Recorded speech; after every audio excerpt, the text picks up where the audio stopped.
লখিমপুৰৰ হাতীলুঙত 150 জন ছাত্ৰ-ছাত্ৰীক বিদায় সম্বৰ্ধনা। হাইস্কুল শিক্ষান্ত পৰীক্ষালৈ মাজত মাত্ৰ কেইটামান দিন বাকী। ছাত্ৰ-ছাত্ৰীসকলে সকলো প্ৰকাৰে সাজু হৈ পৰিছে। লখিমপুৰত সায়েন্স লেব নামৰ কোচিং চেণ্টাৰটোৰ এই বৰ্ষৰ হাইস্কুল শিক্ষান্ত পৰীক্ষা দিবৰ বাবে প্ৰায় 100 ছাত্ৰ-ছাত্ৰীক উপযোগী কৰি তুলিছে। বিগত 10 বছৰে সায়েন্স লেব নামৰ এই কোচিং চেণ্টাৰে বহুতো ছাত্ৰ-ছাত্ৰীক পৰীক্ষাত উত্তীৰ্ণ হোৱাকৈ উপযোগী বিগত 10 বছৰে সায়েন্স লেব নামৰ এই কোচিং চেণ্টাৰে বহুতো ছাত্ৰ-ছাত্ৰীক পৰীক্ষাত উত্তীৰ্ণ হোৱাকৈ উপযোগী কৰি তুলিছে।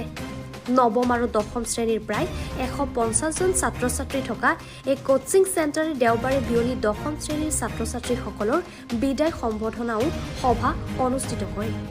কোচিং চেণ্টাৰৰ সমল ব্যক্তি চাহাবুদ্দিন আহমেদে উদ্দেশ্য ব্যাখ্যা কৰে আৰু এই সভাত সভাপতিত্ব কৰে ঘিলাগুৰি আদৰ্শ জাতীয় বিদ্যালয়ৰ প্ৰধান শিক্ষক ইয়াজুদ্দিন আহমেদে। আমন্ত্ৰিত অতিথি হিচাপে উপস্থিত থাকে আদৰ্শ জাতীয় বিদ্যালয়ৰ সহ শিক্ষক সত্য বৰা, সাংবাদিক ৰাহানুদ্দিন আহমেদ আৰু মৌচুমী বৰাৰ লগতে কেইবাজনো ব্যক্তি। News desk report, Lakhimpur live 24।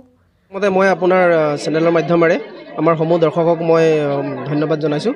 এতিয়া আমাৰ প্ৰথম কথাটো হ'ল কি, আমাৰ ইয়াত যিখন কোচিং চেণ্টাৰ আছে তাত প্ৰায় 1.5 শতাধিক ছাত্ৰ ছাত্ৰীয়ে অধ্যয়ন কৰি আছে। আমাৰ কোচিং চেণ্টাৰটো প্ৰায় আজি 10 বছৰমানেই হ'ল আমি এই অনুষ্ঠানটো চলাই নিছোঁ। যথেষ্ট সংখ্যক ছাত্ৰ ছাত্ৰী উপস্থিত আমি এই অনুষ্ঠানটো সুন্দৰভাৱে চলাই নিবলৈ সক্ষম হৈছোঁ। আমাৰ প্ৰধান কথা হ'ল কি যে আমাৰ যিবিলাক কোৰ্চবিলাক আছে, কোৰ্চবিলাক আমি নিৰ্দিষ্ট সময়ত খুব কম সময়ৰ ভিতৰতে আমি নৱেম্বৰ ডিচেম্বৰ মাহত আমি সমাপন কৰোঁ।